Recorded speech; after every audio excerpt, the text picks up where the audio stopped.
Good morning, guys. Myself Anamika Mishra. Welcome to Prayag ITI channel. पिछली classes में हमने polyphase system के कुछ न्यूमेरिकल किए थे। वहाँ पे आप ये समझे थे कि सिंगल फेज और थ्री फेज, टू फेज, इन सब में क्या डिफरेंस होता है, कहाँ पर हम किसका यूज़ करते हैं, ट्रांसमिशन लाइन में क्या यूज़ होता है, डिस्ट्रीब्यूशन में क्या यूज़ होता है, इन सारी चीज़ों को हम कंसीडर किए थे। आज हम लोग इलेक्ट्रिक मटेरियल एंड केबल्स पढ़ेंगे। आपको पता है कि केबल के बिना तो इलेक्ट्रिकल पॉसिबल ही नहीं है, क्योंकि हम अंडरग्राउंड हो चाहे ओवरहेड लाइन हो, हम किसी भी लाइन में हमें कंडक्टर की ज़रूरत तो पड़ेगी। अब वो अलग बात है कि हम कितने केवी का ले जाने हैं, तो कितने केवी का हमें केबल भी चाहिए होता है, 11 केवी का, 22 केवी का, 33 केवी का। इन सारी चीज़ों की डिज़ाइनिंग आप लोग ट्रांसमिशन लाइन में पढ़ते हैं। बट यहाँ पर हम ये पढ़ेंगे कि हमें कहाँ पर कितनी आवश्यकता होती है, किस हिसाब से हम किसको कितना यूज़ करते हैं, इन सारी चीज़ों के हम लोग स्टडी करेंगे। तो सबसे पहले तो आपको ये पता होना चाहिए कि कंडक्टर होता क्या है, प्रॉपर्टीज़ क्या होती हैं, हम किसको कंडक्टर कहेंगे, क्या हम इसको कंडक्टर कह सकते हैं? नहीं। कंडक्टर की प्रॉपर्टीज़ क्या क्या होती हैं? कंडक्टर में क्या होता है कि एक अच्छा कंडक्टर वो होता है जिसका विशिष्ट प्रतिरोध कम होता है। विशिष्ट प्रतिरोध मतलब कि रो मतलब स्पेसिफिक रेजिस्टेंस। ऐसा क्यों हम बोल रहे हैं? क्योंकि देखिए R इज इक्वल टू होता है रो एल अपॉन में ए। ये फॉर्मूला तो आप लोग बहुत पहले से ही पढ़ते आ रहे हैं, तो आपको पता ही होगा। R is equal to rho L upon में ए। तो रेजिस्टेंस का मतलब क्या हुआ? रेजिस्टेंस का मतलब ये हुआ कि जो करंट के प्रवाह में विरोध पैदा करें। तो इसका मतलब ये है कि अगर हमें कंडक्टिविटी अच्छी चाहिए, मतलब कि हमें अच्छा मटेरियल बनाना है, तो उस मटेरियल का रेजिस्टेंस हमें लो रखना होगा। विरोध जितना कम होगा, जितना करंट के फ्लो होने में विरोध कम पैदा होगा, उतना ही वो अच्छा मटेरियल होगा। तो हम ये कह सकते हैं कि कंडक्टर क्या होता है जिसका रेजिस्टेंस कम हो। रेजिस्टेंस उसका कम होना चाहिए, मतलब कि रेजिस्टेंस। तो हम देख रहे थे कि जब हमारा रेजिस्टेंस की वैल्यू कम होगा, मतलब देखिए यहाँ पर क्या है कि R प्रोपोर्शनल टू रो हो जाएगा। मतलब कि अगर R की वैल्यू कम होगी या ज्यादा होगी तो उस हिसाब से रो की वैल्यू भी घटे बढ़ेगी। या फिर हम कह सकते हैं कि R प्रोपोर्शनल टू L हो जाएगा और R inversely proportional to 1/A होता है। क्लियर है? तो देखिए अब अगर हम आगे चलेंगे तो यहाँ पर R प्रोपोर्शनल टू रो है, मतलब कि अगर जिसकी एरिया ज़्यादा होगा उसका रेजिस्टेंस कम होगा, अगर एरिया ज़्यादा होगा तो रेजिस्टेंस कम होगा। मतलब कि हम जितना केवी का केबल यूज़ करेंगे उतने का एरिया जितना ज़्यादा होगा, डायमीटर ज़्यादा होगा, उसका रेजिस्टेंस की वैल्यू उतनी ही कम होती है। तो हम कह सकते हैं कि अगर हमें रेजिस्टेंस की वैल्यू कम चाहिए, अगर हमें रेजिस्टेंस की वैल्यू कम कर दे तो यहाँ से रेजिस्टिविटी की वैल्यू भी हमें कम मिल जाएगी। क्लियर है? तो रेजिस्टिविटी की वैल्यू भी कम मिल जाती है। और हमें चाहिए क्या? हमें यही चाहिए कि रो की वैल्यू मिनिमम से मिनिमम मिले। क्यों? क्योंकि हमें एक गुड कंडक्टर बनाना है। तो अगर हमें गुड कंडक्टर बनाना है, मतलब हम ये कहेंगे कि हमें यहाँ पर रेजिस्टिविटी की वैल्यू मिनिमम चाहिए। मतलब कि यहाँ पर हम लिख रहे हैं रेजिस्टिविटी मिनिमम होनी चाहिए, मिनिमम। क्लियर है? तो रेजिस्टिविटी जब मिनिमम होगी तो इसकी यूनिट क्या होती है? ओम मीटर। अगर रेजिस्टिविटी हम मिनिमम कर लेंगे तो हम एक गुड कंडक्टर बना पाएंगे। पहली बात ये थी। दूसरी बात क्या है कि अगर हमें एक अच्छा कंडक्टर बनाना है तो उसके लिए और क्या प्रॉपर्टी होनी चाहिए? मैकेनिकल स्ट्रेंथ स्ट्रांग होनी चाहिए। हम क्या कह सकते हैं? मैकेनिकल स्ट्रेंथ स्ट्रांग होनी चाहिए, मतलब मैकेनिकल स्ट्रेंथ जो है वो बहुत ही अच्छी होनी चाहिए। सही है? तो देखिए आप पढ़े होंगे कि जब हम ट्रांसमिशन लाइन में क्या करते हैं कि हमेशा वहां पर पहले सिल्वर का यूज किया जाता था, क्योंकि सिल्वर की प्रॉपर्टीज बहुत ही अच्छी होती हैं। लेकिन बात ये थी कि अब हम वहां पे सिल्वर का यूज नहीं करते, अब हम किसका? ACSR का यूज करते हैं। ACSR मतलब एल्युमिनियम कंडक्टर स्टील रेनफोर्स्ड, इसका यूज करते हैं। क्यों हम ऐसा करते हैं? क्योंकि इसकी प्रॉपर्टी भी अच्छी है लेकिन सिल्वर जितनी अच्छी नहीं है, फिर भी हम इसका यूज करते हैं क्योंकि ये हमें चीप है और आसानी से उपलब्ध है। भारत में एल्यूमिनियम बहुत ही ज़्यादा पाया जाता है। तो हम, मेरे कहने का मतलब ये था कि हम कुछ भी डिज़ाइन करें, कितना भी अच्छा हो, लेकिन फर्स्ट ऑफ ऑल ये बात इंपॉर्टेंट होती है कि वो सिस्टम के लिए इकोनॉमिकल है या नहीं, हम उसे, उस पावर सिस्टम जो है हमारा, वो अफोर्ड कर पाएगा कि नहीं कर पाएगा। तो इसीलिए सबसे इन सब बातों से इम्पोर्टेंट ये है कि जो भी हमारे पास में कंडक्टिविटी मटेरियल होना चाहिए वो इकोनॉमिकल होना चाहिए, मतलब कि चीप होना चाहिए, चीप, और मार्केट में इजी तरीके से मिल जाए, easy availability, easy availability, easy तरीके से वो अवेलेबल होना चाहिए। तब हम ये बात कहेंगे कि ये हमारे सिस्टम के लिए इकोनॉमिकल है और हम इसको आसानी से यूज कर सकते हैं। क्लियर है? तो ये 3 बातें मैंने आपको बता दिया। पहली बात ये कि उसका स्पेसिफिक रेजिस्टेंस या रेजिस्टिविटी कम होना चाहिए। दूसरी बात ये कि वो मैकेनिकल स्ट्रेंथ उसकी स्ट्रांग होनी चाहिए, और लास्ट ये कि वो चीप होना चाहिए और इजी अवेलेबल होना चाहिए हमें मार्केट के लिए। क्लियर है? तो ये एक अच्छा कंडक्टर बनाने के लिए ये निम्न गुण होते हैं जिससे कि हम एक अच्छा कंडक्टर मटेरियल बना पाते हैं। अब हम चलते हैं कुछ क्वेश्चंस पे।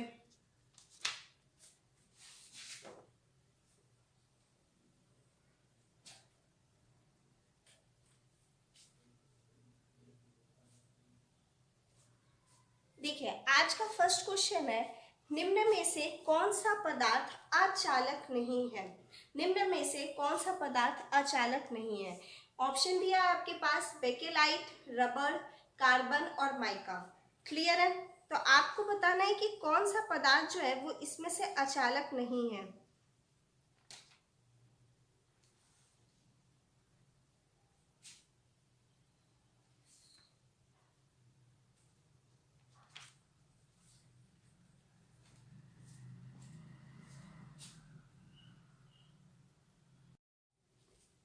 तो हमारा क्वेश्चन क्या था, निम्न में से कौन सा पदार्थ अचालक नहीं है? ऑप्शन देख करके बताइएगा। निम्न में से कौन सा पदार्थ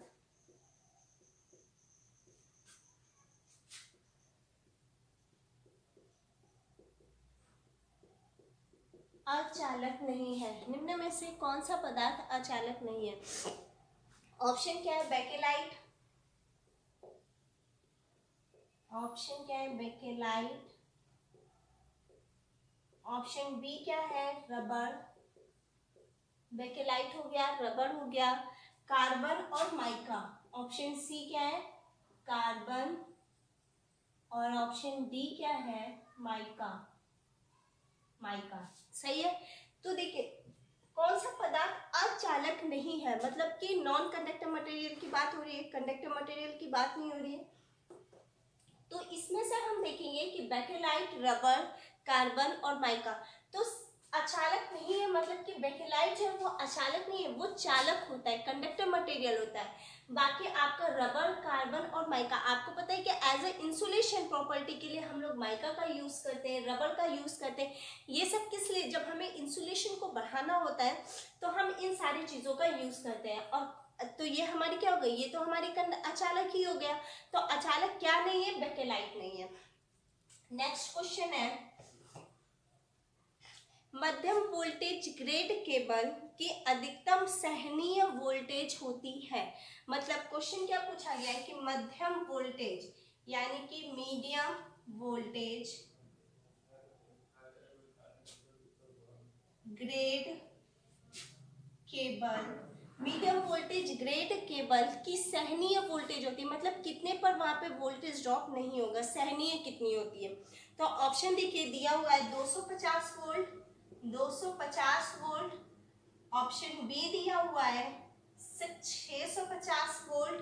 ऑप्शन सी दिया हुआ है 450 वोल्ट, और ऑप्शन डी दिया हुआ है 950 वोल्ट। क्लियर है? तो मध्यम मतलब कि मीडियम की बात करिए तो मीडियम वोल्टेज कितनी होती है, मीडियम वोल्टेज होती है ग्रेड केबल के लिए 650 वोल्ट, यानी कि 650 वोल्ट होती है। सही है। नेक्स्ट क्वेश्चन सुनिएगा, हम क्वेश्चन लिख नहीं रहे, क्वेश्चन बोल रहे हैं, आप लोग ध्यान दीजिएगा। बस बार में प्रयोग की जाने वाली धातु होती है। ऑप्शन देखिए क्या है, बस बार में प्रयोग की जाने वाली धातु। अब बस बार में प्रयोग की जाने वाली धातु कौन कौन सी होती है? ऑप्शन आपका दिया हुआ है, तांबा, एल्यूमिनियम,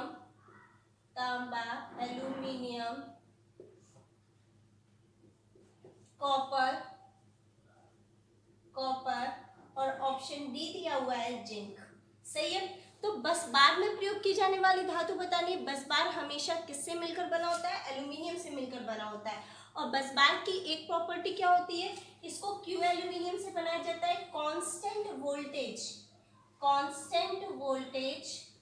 और क्या चाहिए?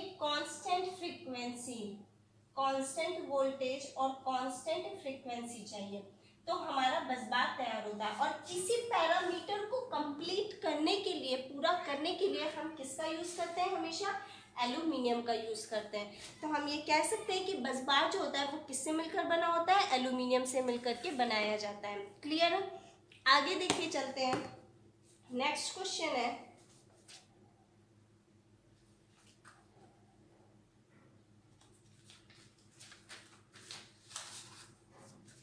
ये आपके प्रीवियस ईयर के क्वेश्चन है जो हम आपको करा रहे हैं। निम्न में से सर्वोत्तम चालक पदार्थ है, निम्न में से सबसे अच्छा मटेरियल कौन सा है?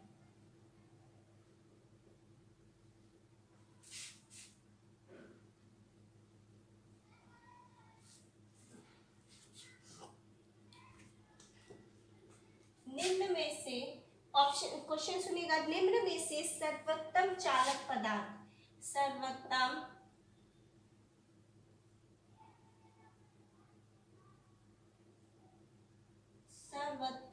चालक पदार्थ कौन सा है? क्वेश्चन ये पूछा गया है। ऑप्शन क्या है? चीनी मिट्टी, ऑप्शन ए है चीनी मिट्टी, ऑप्शन बी है रेजिन, ऑप्शन सी है ग्रेफाइट, और क्या दिया हुआ है? None of these. सही है। तो सर्वोत्तम चालक पदार्थ है। आपको पता है कि जब ट्रांसमिशन लाइन में हम इंसुलेटर बनाते हैं तो वो भी हमेशा हम किससे बनाते हैं? चीनी मिट्टी से बनाते हैं। क्यों चीनी मिट्टी का इंसुलेटर बना होता है? क्योंकि जो जितने डिस्क होते हैं ना, suspension type disc, shackle type disc, spin type insulator, ये सारे जो होते हैं वो चीनी मिट्टी के ही बने होते हैं, क्योंकि इसकी कंडक्टिविटी सबसे अच्छी होती है। ये सर्वोत्तम चालकता होती है इसे में, इसीलिए इसको हम लोग किससे बनाते हैं? चीनी मिट्टी से बनाते हैं। नेक्स्ट क्वेश्चन है 7/20 केबल का अर्थ है। 7/20 केबल का अर्थ है। तो ऑप्शन सुनिएगा, लिखा हुआ है 20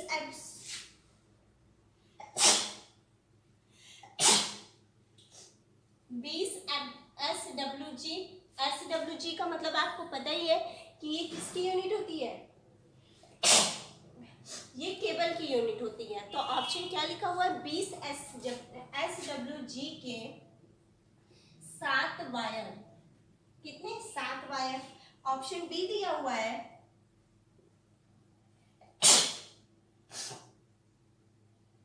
7 वायर और के 20 SWG। सही है।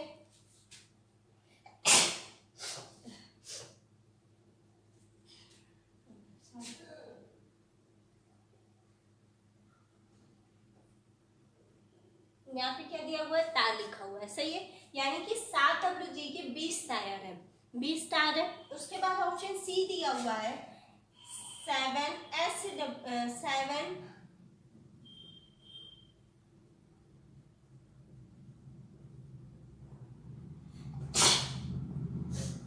7 वायर है जो कि 20 SWG के। तो हम कह सकते हैं, ऑप्शन डी भी देख लीजिए, नन ऑफ दीज है। तो यहाँ पे क्या दिया हुआ है कि 7/20 केबल का अर्थ क्या होता है?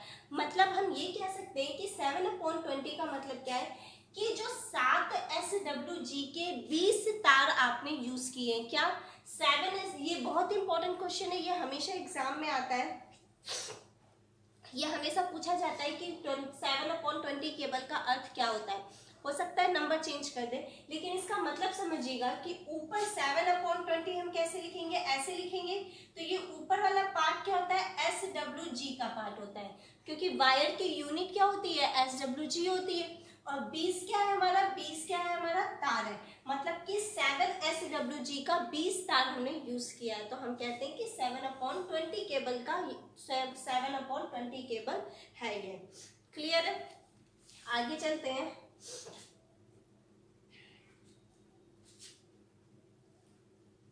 दिए गए पदार्थ में अच्छा कुचालक कौन सा है, तो वो तो मैंने अभी आपको बता ही दिया। स्टैंडर्ड तार लगाए जाते हैं, किसकी बात की जा रही है, स्टैंडर्ड वायर की बात की जा रही है। स्टैंडर्ड वायर लगाए जाते हैं। ऑप्शन देखिए क्या दिया हुआ है स्टैंडर्ड वायर का, ओवरहेड लाइन में ओवरहेड लाइन, ऑप्शन बी दिया हुआ है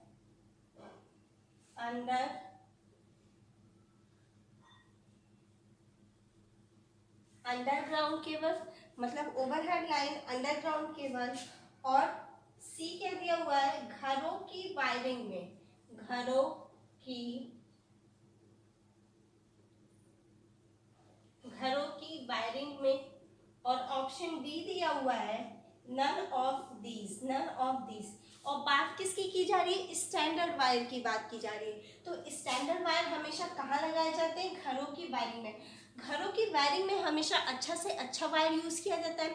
आपको पता ही क्यों, क्योंकि वायर जो जहाँ से घर, अगर हम जब वायरिंग करेंगे तो हम अगर अच्छा वायर नहीं यूज करेंगे तो हर दूसरे दिन फॉल्ट होगा।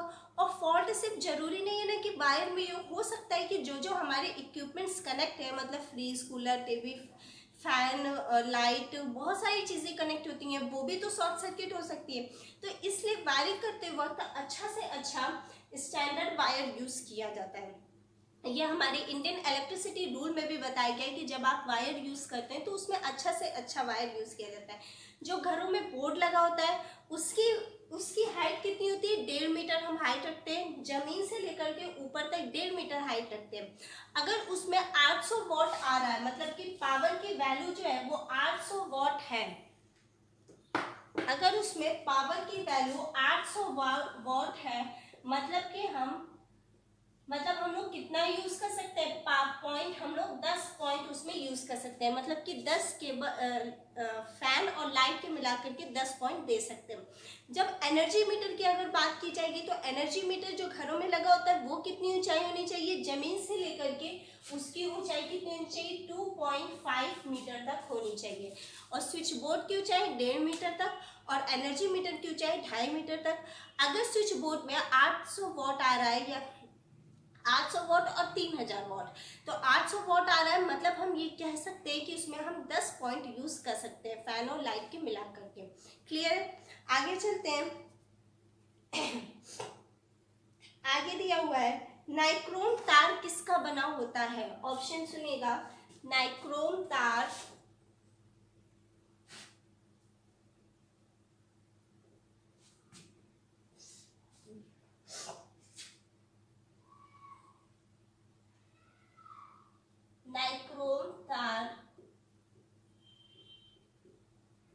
बना होता है। नाइक्रोम तार किसका बना होता है? ऑप्शन देखिए क्या दिया हुआ है, निकिल व तांबा, निकिल व कॉपर का। ऑप्शन बी दिया हुआ है निकिल व पीतल का, निकिल व पीतल का। और ऑप्शन सी दिया हुआ है निकिल व क्रोमियम का, निकिल व क्रोमियम का। ऑप्शन डी दिया हुआ है निकिल व जिंक का, निकिल व जिंक का। क्लियर है? तो बात किसकी की जा रही है, बात यहाँ पे नाइक्रोम की यूज की जा रही है। नाइक्रोम का वायर ही होता है जो हीटर में यूज किया जाता है। अगर जो पहले हीटर चलता था, अब तो उसका यूज हम करते नहीं है, क्योंकि वो 1000 वॉट 3000 वॉट तक की लाइट लेते हैं, जो कि बहुत ही ज़्यादा यूनिट्स उससे खर्च होती है। तो वो हमारे लिए इकोनॉमिकल नहीं रहा। अब आपको पता है कि हमें बिजली का बिल तो क्लियरली देना ही है, तो हम जितना अधिबा नहीं दे उतना हम हीटर का अकेले खर्च दे देंगे, उससे ज़्यादा इम्पैक्ट दे देंगे। तो इसीलिए हम लोग किसका यूज़ करते हैं, नाइक्रोम। जो उसमें कॉइल्स बनी होती हैं वो नाइक्रोम की ही होती हैं, क्योंकि उसकी रेजिस्टिविटी अच्छी होती है। अगर रेजिस्टिविटी कम है, इसका मतलब कि वो एक अच्छा गुड कंडक्टर होता है। तो वो किसका बना होता है, नाइक्रोम का ही बना होता है। तो हम ये बात कह सकते हैं कि नाइक्रोम का तार बना होता है किसका, निकिल व जिंक का। इसमें निकिल और जिंक मिला करके हम नाइक्रोम का तार बनाते हैं। सही है। नेक्स्ट क्वेश्चन देखिए, दिया हुआ है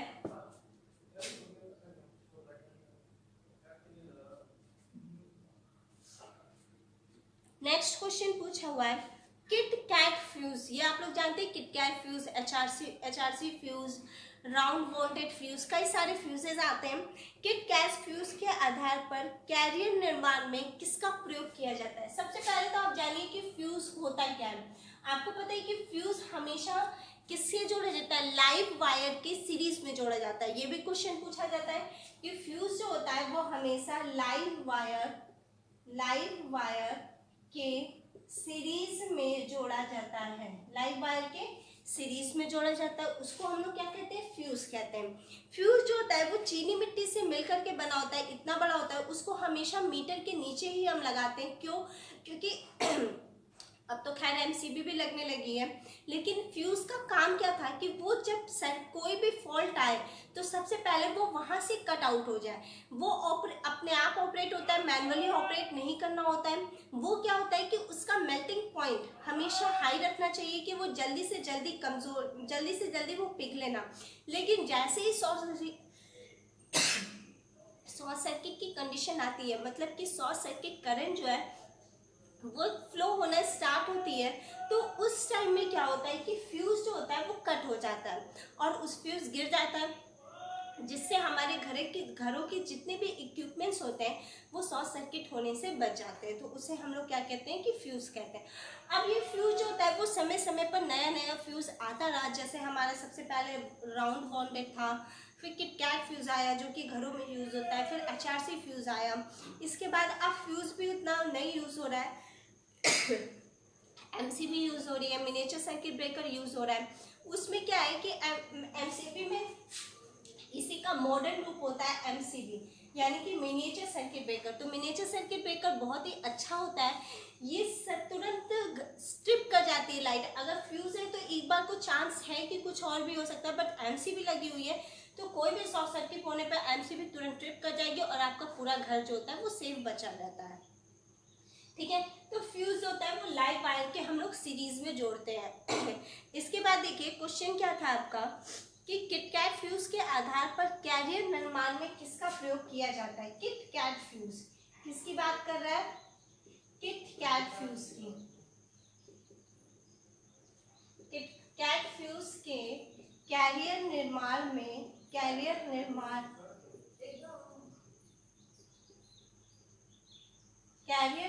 में किसका प्रयोग किया जाता है।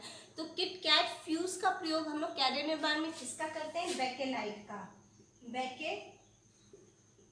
का प्रयोग करते हैं। ठीक है, किसका प्रयोग करते हैं, बेकेलाइट का प्रयोग करते हैं, याद रखिएगा। ये आपके कुछ इंपॉर्टेंट क्वेश्चन थे जो आज हम लोग पढ़े हैं। इसके आगे हम लोग नेक्स्ट डे पढ़ेंगे। ये लर्न कर लीजिएगा, ये आपके एग्जाम के पॉइंट ऑफ व्यू से बहुत ही इंपॉर्टेंट है। इसमें से सारे ये क्वेश्चन काफ़ी बार आए हुए हैं। अगर आप प्रीवियस ईयर के क्वेश्चन पेपर डाउनलोड करके आप देख सकते हैं, ये चीज़ें आपसे कई बार पूछी जाती हैं। नाइक्रोम, ये सारी चीज़ें बहुत बार रिपीटेड होती हैं। क्लियर है, आज के लिए इतना ही। नेक्स्ट वीडियो में हम इसके आगे कंटिन्यू करेंगे। Thank you.